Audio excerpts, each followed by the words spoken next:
ખબરની જો વાત કરવામાં આવે તો મોરબી હાલમાં ચર્ચાના રહેણે છે, જેને લઈને એક મહત્વપૂર્ણ સમાચાર સામે આવ્યા છે। મોરબીમાં આમ આદમી પાર્ટીની જનસભામાં એક નાગરિકને લાફો ઝીકાયો હોવાની વાત સામે આવી રહી છે। આમ આદમી પાર્ટીના પ્રદેશ પ્રમુખ ઈશુદાન ગઢવીને સવાલ કરનાર વ્યક્તિને તમાચો ઝીકી દેવામાં આવ્યો હોવાની વાત સામે આવી। આમ આદમી પાર્ટીના કાર્યકરને લાફો મારવામાં આવ્યો, જેને લઈને સમગ્ર વિવાદ સામે આવ્યો છે। મહત્વપૂર્ણ બાબત છે કે મોરબીની વાત કરીએ તો મોરબીમાં ગઈકાલે રાત્રે જ આમ આદમી પાર્ટીની એક જનસભાનું આયોજન કરવામાં આવ્યું હતું। મોરબીના રાજનગર સોસાયટીમાં આમ આદમી પાર્ટીના કાર્યક્રમમાં એક યુવકને આપના કાર્યકરે તમાચો ઝીકી દીધો, જ્યારે યુવકે આપના પ્રદેશ પ્રમુખ ઈશુદાન ગઢવીને સવાલ કર્યો। આ ઘટનાએ સ્થાનિક નાગરિકોમાં રોષ ફેલાયો છે અને આ સાથે જ સોશિયલ મીડિયા તેમજ સ્થાનિક સમાજમાં આ મામલે ચર્ચાનો દોર શરૂ થયો છે। આપને આવી વર્તણૂકને લઈને પાર્ટીની બિન સાંપ્રદાયિક અને લોકશાહી છબી ઉપર અનેક સવાલ ઊભા થયા છે। સમગ્ર બાબતની જો વાત કરવામાં આવે તો મોરબીમાં ગઈકાલે રાત્રે રાજનગર સોસાયટીમાં આમ આદમી પાર્ટીની જનસભા યોજાઈ। આ સભામાં આપના પ્રદેશ અધ્યક્ષ ઈશુદાન ગઢવી અને પાર્ટીના અગ્રણી નેતાઓ, કાર્યકરો અને મોટી સંખ્યામાં સ્થાનિક લોકો ઉપસ્થિત રહ્યા અને આ સભાનો એક વિડીયો સામે આવ્યો, જેને લઈને વાત કરીએ તો હોબાળો થયો હતો। આ વાયરલ વિડીયો જે સામે આવ્યો, જેમાં આમ આદમી પાર્ટીના એક કાર્યકર્તા દ્વારા ઈશુદાન ગઢવીને સવાલ કરનાર યુવકને સરા જાહેરમાં લાફો ઝીકવામાં આવ્યો હતો। જે જાણકારી સામે આવી છે તેને લઈને વાત કરવામાં આવે તો સભા દરમિયાન જ્યારે ઈશુદાન ગઢવી લોકોને સંબોધિત કરી રહ્યા હતા, ત્યારે તેમણે એક યુવક દ્વારા દિલ્હીની યમુના નદીની સમસ્યા સહિત કેટલાક સવાલ પૂછવામાં આવ્યા હતા।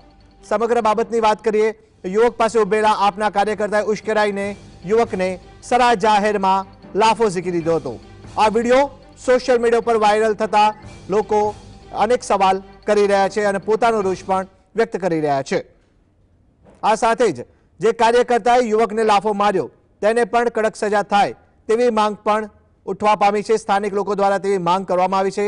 ઘટના બાદ પીડિત યુવક છે તેણે પણ આ બાબતને લઈને હવે અનેક સવાલ ઉઠાવ્યા છે કે જ્યારે આપની સરકાર આવશે ત્યારે શું થશે। આ સાથે યુવકે લાફો મારનાર સામે યોગ્ય કાર્યવાહી કરવાની પણ માંગ કરી છે।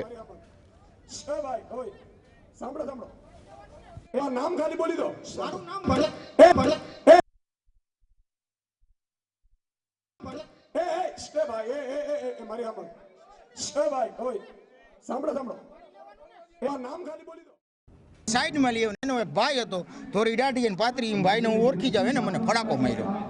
આ જ વાત, બીજું કોઈ વાત નહીં। વિરોધ કર્યો એટલે એને મને માર્યું। હવે આજ મને માર્યું, કાલ બીજાને મારશે। હવે એ એમ કહે કે ભાજપ આવી છે તેવી, અમે તમને સવાલ કરી ત્યાં તમે મારી લ્યો હો, મારવા ઉપર આવી જાઓ। તમને મત દઈ શું થાય છે તમારું?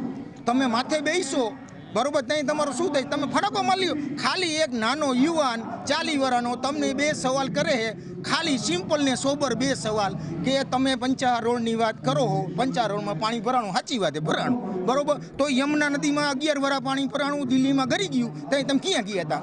ઓલો IPS નો હાથ આમ બાઈને રહી ગયો તો ને એને મારીને ગટરમાં નાલામાં ગાલી દીધો, તેથી તમે ક્યાં ગયા હતા?